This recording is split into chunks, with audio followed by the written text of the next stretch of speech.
Agustus 2020, aku menjadi pemimpin gereja dan bermitra dengan Sinran. Awal September, Sinran ditugaskan untuk rapat di luar kota, sementara aku tetap di gereja bersama beberapa diaken. Kami lihat pekerjaan penyiraman tidak efektif, dikarenakan pengawasnya tidak menindaklanjuti pekerjaan tepat waktu. Kami bersiap bersekutu dengan pengawas itu. Tapi saat mengirim surat kepada Sinran tentang itu, dia menolak saran kami dan ingin kami menunggu sampai dia pulang. Kupikir ini hanya persekutuan dengan pengawas, kenapa harus menunggunya pulang? Namun kupikir mungkin Sinran tahu masalah lain pengawas itu dan ingin menyelesaikannya bersama. Karena itu, aku tidak mengatakan apapun. Namun saat Sinran kembali dari pertemuan, dia tidak menjelaskan apapun. Kupikir dia sedikit congkak. Karena sebelum dia kembali, ada baiknya jika kami bersekutu dengan pengawas itu tentang masalah ini. Adakah alasannya tak melakukan pekerjaan itu tanpa dia? Tidak. Lalu saat kami membahas pekerjaan, kulihat dia merendahkan kami dan hanya memberi perintah. Seolah kami tak layak diajak bicara. Aku memberi saran tentang pekerjaan kami, tapi dia langsung menolaknya.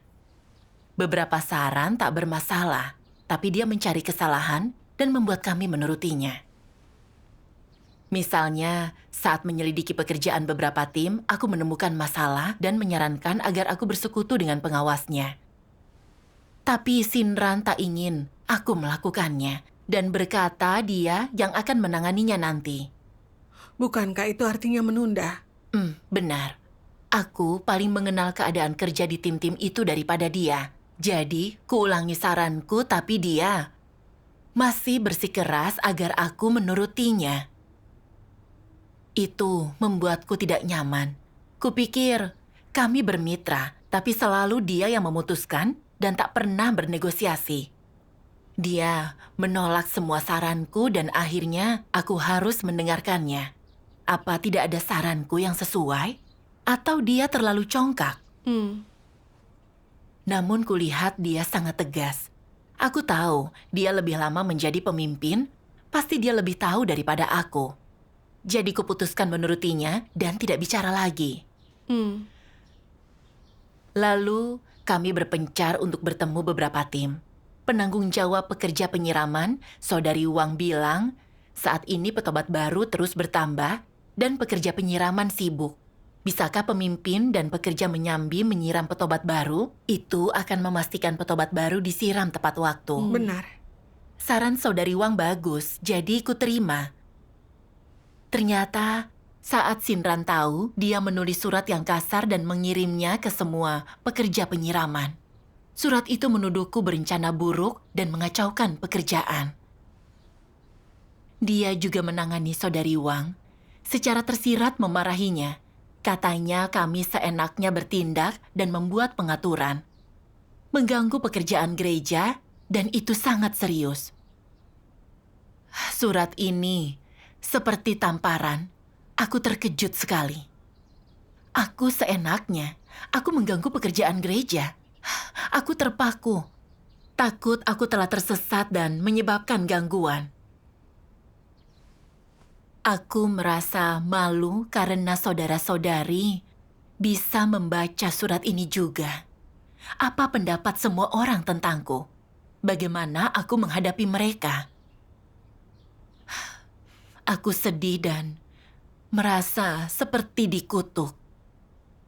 Kupikir, jika kami memang bersalah, kau bisa bersekutu dengan kami dan memberitahu kesalahannya agar bisa diperbaiki. Kenapa malah menulis surat bukannya bersekutu dengan kami? Aku hanya bisa menangis. Keadaanku negatif selama 2 hari. Keadaanku baru membaik setelah makan dan minum firman Tuhan. Aku punya firasat samar di hatiku bahwa Sinran punya temperamen buruk. Aku harus berhati-hati dengannya dan tidak membuatnya marah. Jika tidak, dia bisa menghukum dan mempermalukanku. Trauma itu terpatri di pikiranku setelah itu. Aku selalu merasa jika tidak mendengarkan dia, dia akan menyakitiku. Aku selalu merasakan ketakutan. Kau merasa dikekang olehnya. Iya. Lalu, Sinran bersikeras bertemu dengan pengawas tiap tim sendirian, tapi tertunda karena masalah penjadwalan. Banyak tugas tidak dilaksanakan tepat waktu. Kupikir dia akan menceritakan pelajaran yang didapat dari masalah ini, atau membicarakan kesalahan dalam mengatur pekerjaan. Jadi aku terkejut saat dia tidak menyebutkannya. Lalu atasan kami mengirim surat untuk bersekutu tentang prinsip relevan. Katanya tindakanku benar dengan mengatur pemimpin dan pekerja menyambi-menyirami petobat baru. Maka kita bisa memperoleh lebih banyak perbuatan baik dan petobat baru bisa disiram dengan cepat.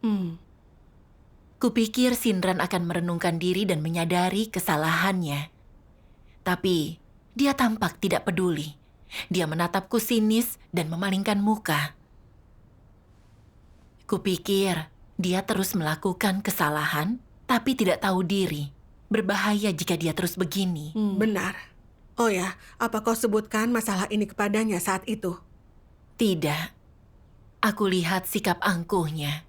Dan ingat bagaimana dia menolak setiap saran yang diberikan dan sikapnya saat orang menunjukkan masalahnya.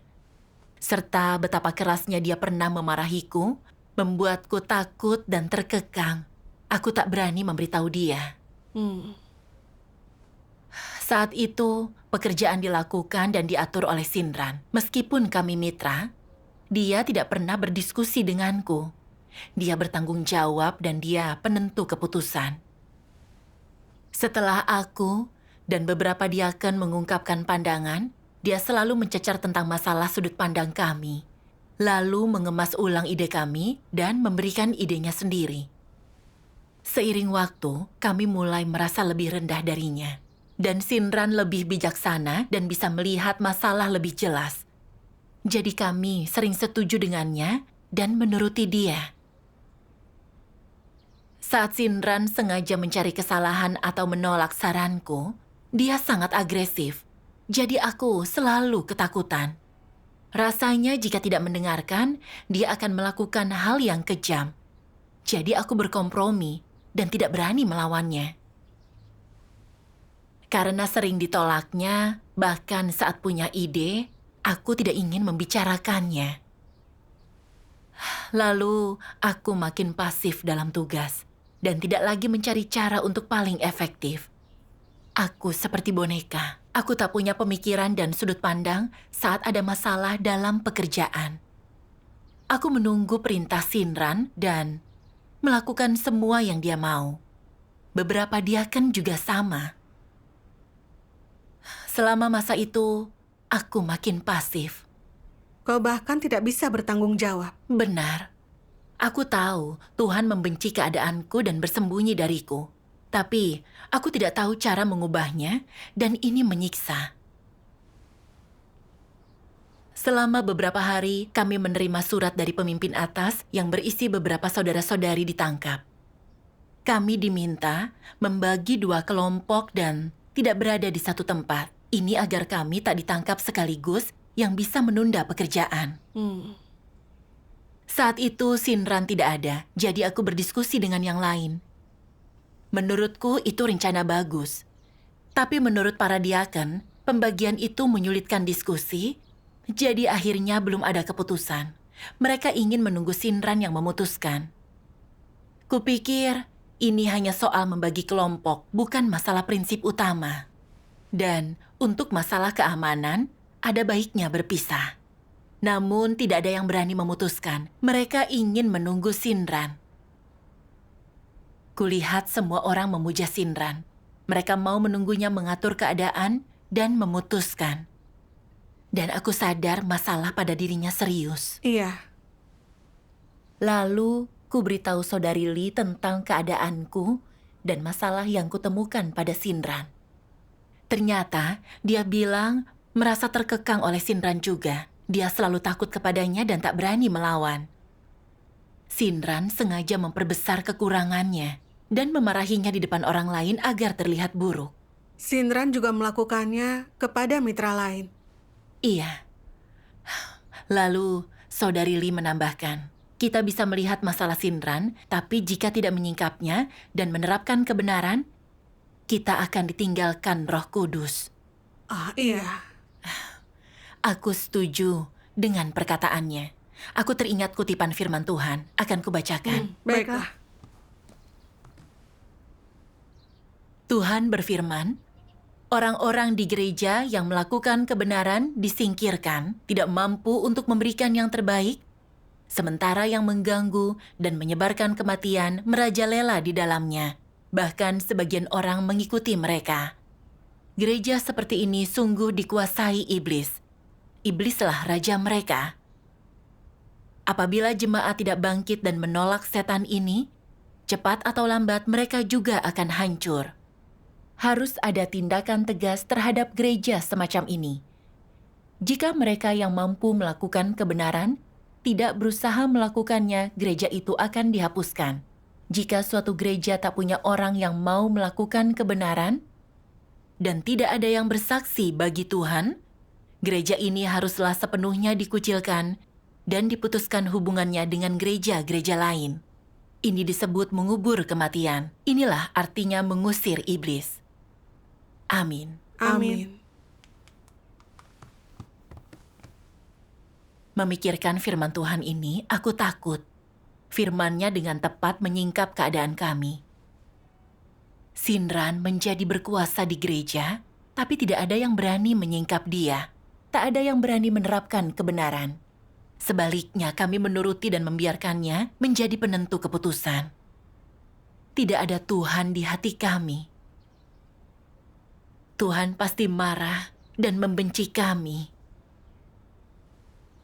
Jika terus seperti ini, akhirnya kami akan ditolak Tuhan dan kehilangan pekerjaan Roh Kudus. Benar. Aku jelas-jelas melihat Sinran melanggar prinsip dan bertindak seenaknya. Dia penentu keputusan, berperilaku tiranis, dan tidak mendengarkan saran rekan kerjanya. Saat ada yang menyingkapkannya, dia tak merenungkan diri. Tapi aku takut ditangani lalu ditekan olehnya. Aku tak berani berkata. Aku selalu menuruti dia, yang menunda pekerjaan dan menjadikan aku antek iblis. Pemikiran ini membuatku menyesal. Kupikir aku harus menyingkap dia, tidak bisa pasrah seperti ini lagi. Kemudian hal tak terduga terjadi kepadaku. Saat Sinran kembali dari pertemuan, dengan marah dia berkata, ada 2 pengawas tim yang tidak bisa bekerja sama dan selalu mengkritik. Mereka akan diberhentikan. Aku kaget mendengarnya. Aku tahu sedikit tentang pengawas ini. Meskipun kadang wataknya congkak, mereka bisa menerima kebenaran dan melakukan kerja nyata. Mereka hanya menunjukkan kerjasamanya tak harmonis. Tapi persekutuan bisa menyelesaikan itu. Mana bisa diberhentikan. Seenaknya memberhentikan orang yang bisa bekerja nyata akan menunda pekerjaan. Benar. Kali ini, aku tidak bisa lagi menjadi pengecut. Ku bilang, untuk hal yang penting, kita perlu mencari cara menerapkan dengan benar. Tak bisa begitu saja diganti. Tepat. Lalu, aku pergi ke gereja itu untuk menyelidiki. Aku kaget saat tahu mereka sudah diganti. Mereka sudah diganti? Iya. Aku menyelidiki dan ternyata mereka bukan target pemecatan. Aku terkejut dan marah, lalu berpikir, ini masalah besar. Dan dia tidak berdiskusi untuk membuat keputusan. Dia otoriter. Iya. Kusampaikan masalah Sinran. Tapi dia tak tahu diri. Ternyata saudari Liang, seorang diaken, awalnya proaktif dan bertanggung jawab dalam tugas. Tapi belakangan ini sering diserang Sinran. Jadi kondisinya negatif dan merasa tidak bisa menjadi diaken. Aku sangat sedih mendengar ini. Kulihat kecongkakan Sinran, perilaku tiranis, dan serangan tanpa henti hanya membuat orang lain negatif. Dia sudah pasti pelaku kejahatan. Benar. Aku harus menyingkap dia. Tidak bisa membiarkan dia bertindak semaunya. Namun, saat harus menghadapinya, aku masih segan. Jadi, bagaimana kau mengubah sikap seganmu? Lalu, kubaca kutipan firman Tuhan. Boleh kubacakan? Tentu, yang ini. Baiklah. Tuhan berfirman, "Jika kebenaran belum menjadi hidupmu, dan engkau masih hidup dalam watak jahatmu, maka saat engkau menemukan orang-orang jahat yang mengganggu pekerjaan gereja, engkau akan berpura-pura tidak melihatnya, engkau akan mengabaikan mereka, tanpa teguran dari hati nuranimu. Bahkan akan berpikir orang yang mengganggu pekerjaan gereja bukan urusanmu. Sebanyak apapun pekerjaan dan kepentingan gereja dirugikan, engkau tidak peduli, tidak menengahi, ataupun merasa bersalah. Ini membuatmu menjadi orang yang tak bernurani, orang tidak percaya, pelaku pelayanan. Engkau makan dan minum milik Tuhan, dan engkau menikmati semua yang berasal dari Tuhan. Tapi merasa kerugian apapun terhadap kepentingan gereja bukanlah urusanmu, yang mana membuatmu menjadi pengkhianat yang tidak tahu berterima kasih. Engkau tak bisa disebut manusia jika tak melindungi kepentingan gereja. Ini adalah setan yang telah menyusup ke gereja. Engkau berpura-pura percaya Tuhan, menjadi umat pilihan, dan engkau mendompleng di gereja. Engkau tidak menjalani kehidupan manusia, dan engkau orang tidak percaya. Jika engkau sungguh percaya Tuhan, meskipun engkau belum memperoleh kebenaran dan hidup, maka tindakan dan ucapanmu akan berdiri di pihak Tuhan. Engkau tidak akan hanya berpangku tangan saat melihat kepentingan gereja dirugikan. Jika engkau ingin berpura-pura tidak tahu, engkau akan merasa bersalah dan tidak nyaman, serta akan berkata, "Aku tak boleh diam saja. Aku harus mengambil sikap dan bertanggung jawab. Aku harus menghentikan ini. Aku harus menyingkapkan perilaku jahat ini, sehingga kepentingan gereja tidak dirugikan dan kehidupan bergereja tidak terganggu." Jika kebenaran telah menjadi hidupmu, engkau akan punya keberanian dan tekad dan mampu memahami masalah ini sepenuhnya, serta akan memenuhi tanggung jawab yang harus kau pikul untuk pekerjaan Tuhan dan untuk kepentingan rumahnya. Dan dengan demikian tugasmu akan terpenuhi. Amin. Amin.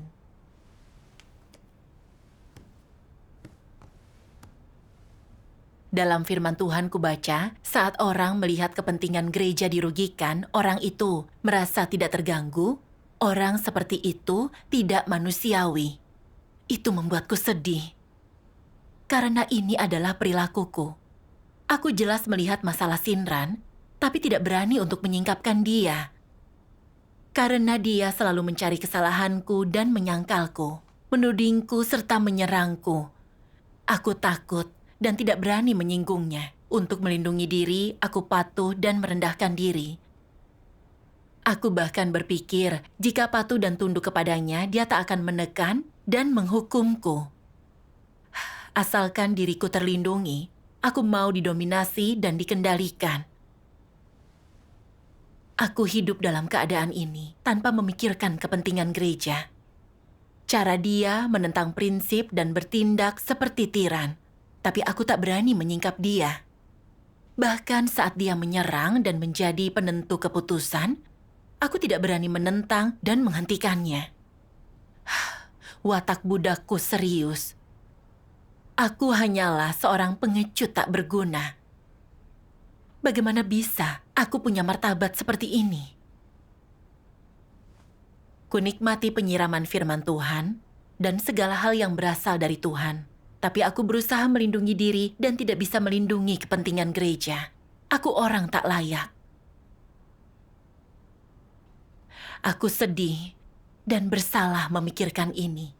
Aku begitu egoistis dan curang. Kupikir aku tidak bisa terus begini.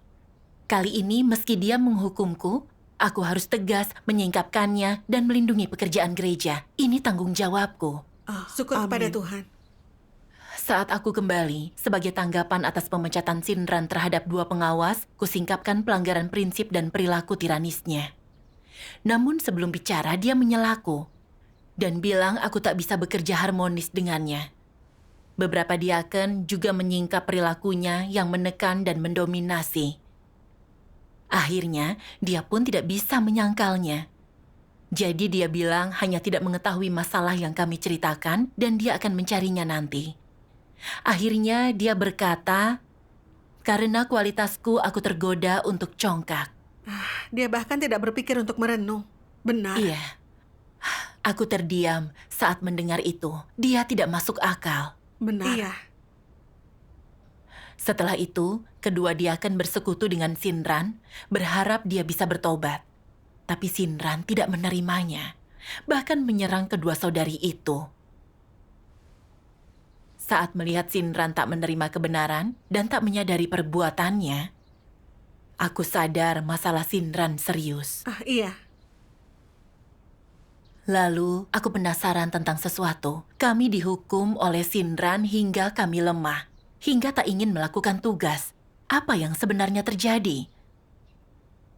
Lalu, setelah membaca firman Tuhan, aku akhirnya memahami esensi dari perbuatan Sinran. Mari kita menonton video. Baiklah.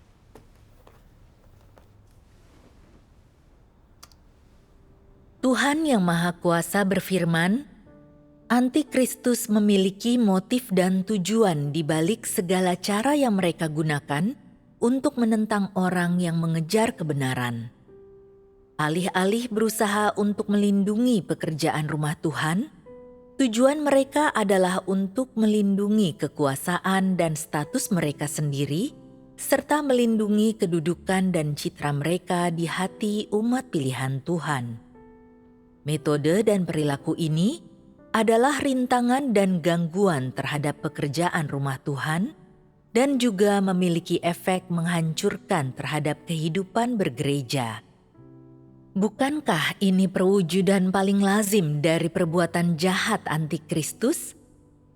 Selain perbuatan jahat ini, antikristus melakukan sesuatu yang jauh lebih hina, yaitu mereka selalu berusaha mencari tahu bagaimana agar memiliki kemampuan memperlakukan orang yang mengejar kebenaran sekehendak hati mereka.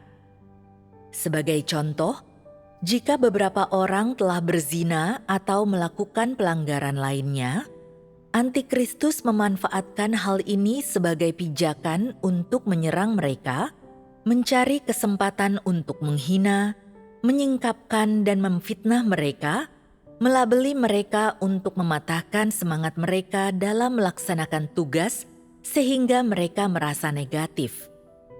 Antikristus juga menyebabkan umat pilihan Tuhan mendiskriminasi mereka, menjauhi mereka, dan menolak mereka, sehingga orang yang mengejar kebenaran menjadi terisolasi.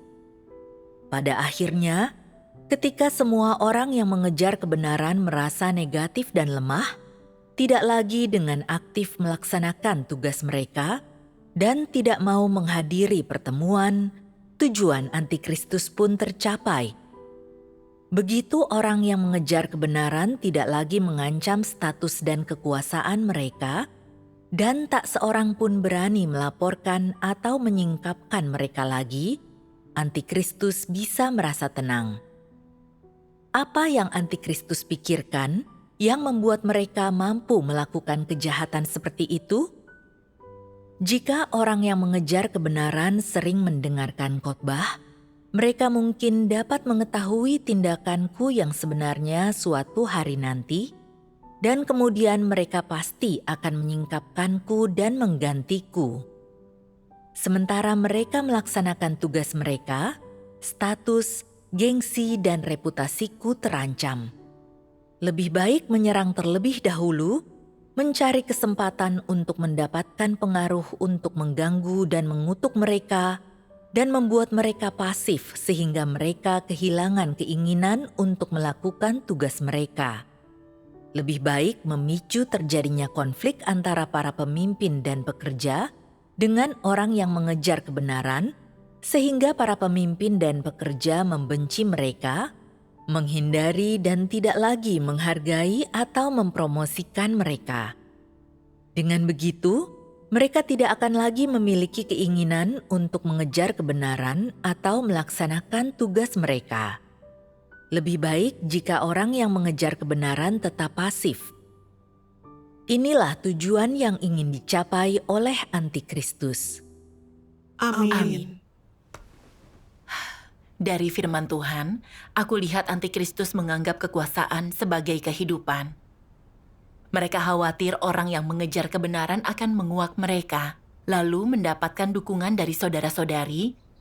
Jadi untuk memperkuat kekuasaan, antikristus berusaha menyerang orang yang mengejar kebenaran, membuat mereka negatif dan tidak bisa melakukan tugas dengan normal. Jadi, mereka bisa tetap berkuasa. Benar. Iya. Inilah yang dilakukan Sinran. Dia selalu mencari kesalahan kami, menanggapi masalah kami dengan sinisme dan sarkasme, dan sengaja mempermalukan kami di depan saudara-saudari. Yang membuat kami merasa tak bisa bekerja nyata, membuat kami lemah dan tak mampu menjalankan tugas. Surat publik yang dia tulis mengutukku karena punya pemahaman tidak masuk akal dan bertindak seenaknya, membuatku merasa diserang. Sejak itu, aku takut kepadanya. Aku takut tak sependapat dengannya, serta direndahkan dan ditegur olehnya lagi.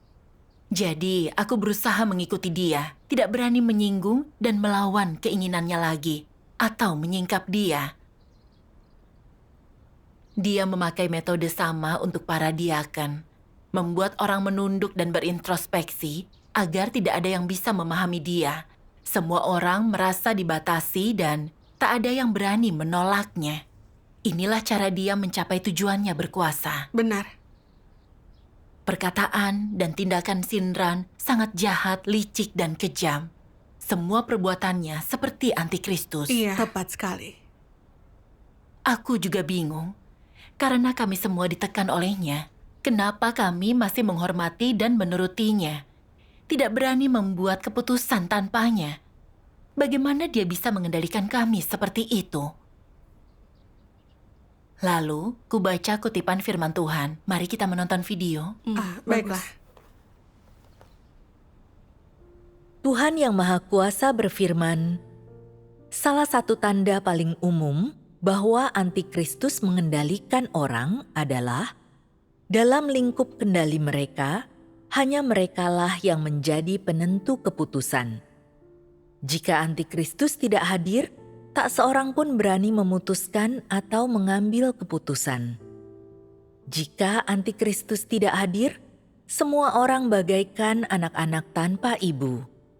Mereka tidak tahu cara berdoa atau mencari, tidak tahu cara mendiskusikan segala sesuatu bersama-sama. Mereka persis seperti boneka atau orang mati. Kita tidak akan membahas secara mendetail tentang jenis perkataan apa yang antikristus gunakan untuk mengendalikan orang. Mereka tentu saja memiliki perkataan dan metode tertentu, dan hasil yang dicapai tercermin dalam berbagai perwujudan orang-orang yang berada di bawah kendali mereka. Sebagai contoh, jika engkau mengajukan saran yang masuk akal, semua orang seharusnya terus mempersekutukan rencana yang benar ini. Ini adalah jalan yang benar, dan ini berarti kesetiaan dan tanggung jawab terhadap tugas. Namun, seorang antikristus akan bertanya-tanya, mengapa rencanamu tak terpikirkan olehku? Mereka mengakui rencana itu benar dalam pikiran mereka, tetapi akankah mereka menerimanya? Oleh karena natur mereka tidak akan pernah menerima saranmu yang benar. Mereka pasti akan berusaha menolak rencanamu dan kemudian mengajukan saran yang lain. Mereka akan membuatmu merasa bahwa rencanamu sama sekali tidak dapat dijalankan, sehingga engkau merasa tidak dapat meninggalkan antikristus, bahwa hanya ketika antikristus bekerja, barulah orang lain memiliki peran untuk dimainkan, bahwa jika mereka tidak hadir, tidak ada pekerjaan yang dapat dilakukan dengan baik, dan bahwa tanpa antikristus, semua orang lainnya tidak berguna dan tidak akan mampu melakukan apapun. Metode antikristus ketika mereka melakukan segala sesuatu selalu tidak biasa dan terdengar muluk. Betapapun benarnya saran orang lain, mereka akan selalu menolaknya. Meskipun saran orang lain selaras dengan gagasan mereka, jika antikristus tidak mengusulkannya terlebih dahulu, mereka pasti akan menolak untuk menerima atau melaksanakan saran tersebut. Sebaliknya, antikristus akan berusaha sekuat tenaga untuk meremehkan, menolak dan mengkritik saran tersebut sampai orang yang memberikannya merasa gagasan mereka salah dan mengakuinya. Baru setelah itulah antikristus berhenti mengkritiknya. Antikristus suka membesar-besarkan diri mereka sendiri dan meremehkan orang lain, sehingga orang lain memuja mereka dan menjadikan mereka pusat perhatian.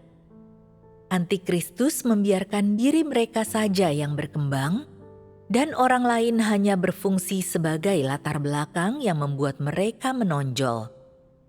Antikristus percaya bahwa semua yang mereka katakan dan lakukan benar, sedangkan semua yang orang lain katakan dan lakukan salah.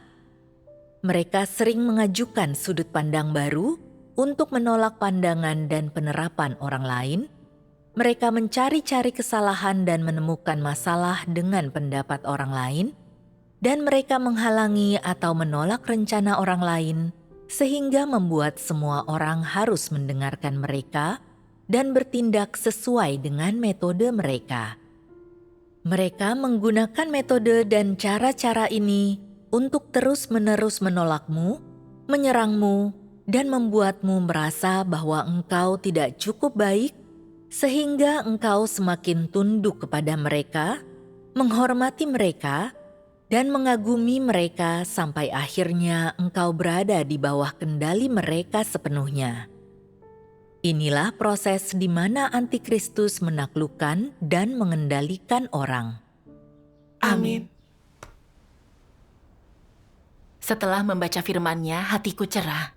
Dulu saat Sinran selalu menyangkalku, aku hanya berpikir dia congkak.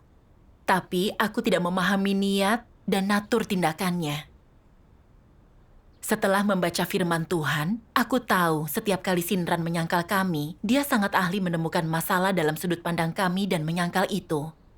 Membuat kami merasa saran kami tidak tepat. Dia lalu menyadur sebuah ide atas dasar ini atau menawarkan teori muluk. Lalu kami merasa lebih rendah darinya, berpikir pemahamannya lebih dalam dan berwawasan.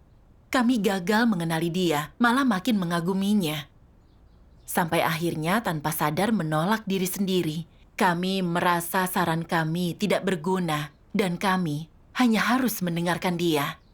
Maka tujuannya mengendalikan pikiran orang tercapai. Benar. Setelah lama ada di kondisi ini, kami berhenti mencari dan berpikir saat sesuatu terjadi. Akhirnya kami kehilangan akal dan seperti boneka, tidak berguna dalam tugas kami. Kini aku mengerti, inilah cara yang digunakan antikristus untuk mencapai kekuasaan. Sinran memakai cara ini untuk mengendalikan kami, membuat kami menuruti dia. Sinran sangat berbahaya, licik, dan jahat. Benar. Cara antikristus untuk mengendalikan orang berbahaya. Tanpa penyingkapan firman Tuhan, mereka sulit dikenali. Benar. Iya. Lalu, kubaca kutipan firman Tuhan. Akan kubacakan. Baiklah. Tuhan berfirman, jika orang cerdas selalu menggunakan siasat dalam segala hal yang mereka lakukan dan katakan, artinya mereka tangguh. Dan saat bersamanya, mereka selalu ingin mengendalikanmu. Apakah engkau merasa orang ini baik atau jahat? Jahat, engkau takut kepada mereka. Dan berpikir, orang ini selalu mau mengendalikanku, aku harus menjauh darinya.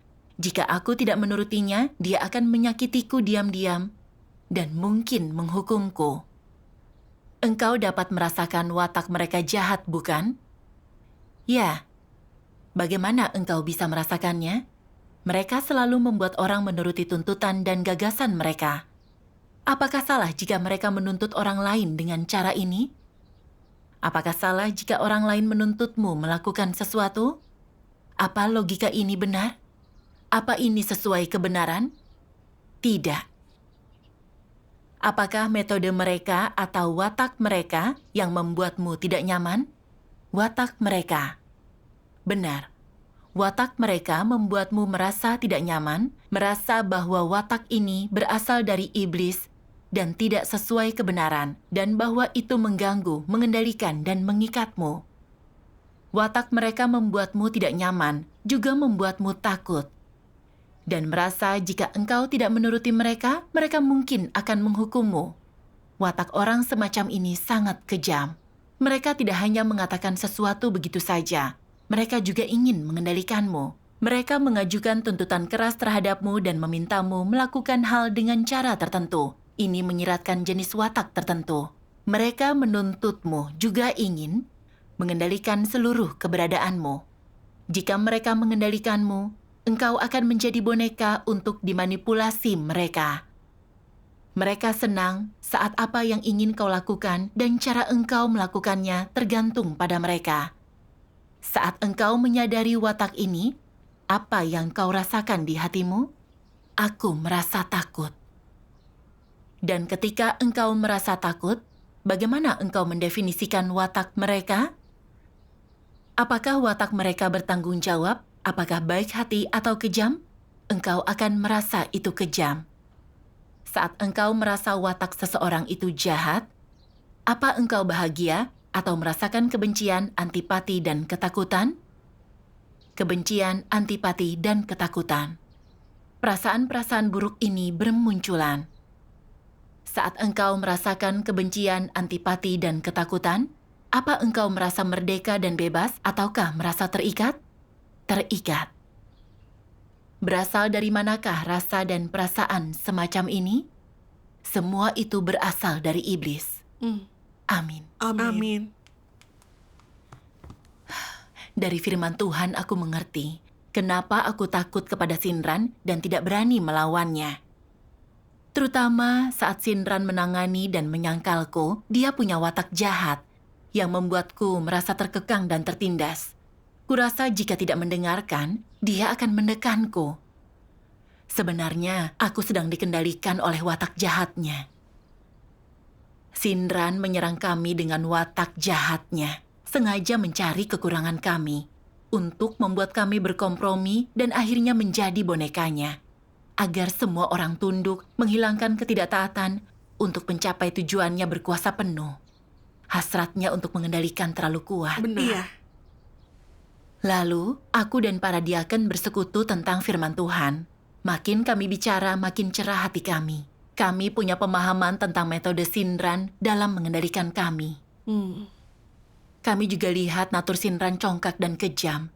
Untuk memperkuat kekuasaannya, dia memakai banyak cara untuk menekan orang. Dia harus menjadi penentu keputusan. Karena melanggar prinsip dan bertindak seenaknya, dia mengganggu dan merugikan pekerjaan gereja. Meski menerima penyingkapan dan persekutuan, dia tidak menerimanya atau bertobat. Dari firman Tuhan kita bisa pastikan Sinran adalah antikristus. Harus disingkirkan, diisolasi untuk diobservasi. Iya. Benar. Jadi, kami menyampaikan tekad kepada atasan kami hari itu juga. Lalu, setelah menyelidiki dan mengonfirmasi, mereka temukan kejahatan lain Sinran. Memutuskan dia adalah antikristus dan mengusirnya. Syukur kepada Tuhan. Setelah diusir, saudara-saudari kami sangat senang. Kami melihat Tuhan itu benar dan kebenaran berkuasa di gereja. Tepat sekali. Aku juga merasakan penyesalan yang dalam. Aku sadar naturku licik, hasratku untuk melindungi diri sangat kuat. Aku rela diperbudak olehnya daripada menyingkap dia. Memaafkannya, membiarkan pekerjaan gereja terganggu, berarti aku ambil bagian dalam kejahatannya. Aku juga melihat kita harus menjunjung prinsip kebenaran, berani menyingkap antikristus. Cara itulah yang bisa menjaga pekerjaan gereja dan melakukan tugas dengan baik. Amin. Syukur kepada kepada Tuhan. Tuhan.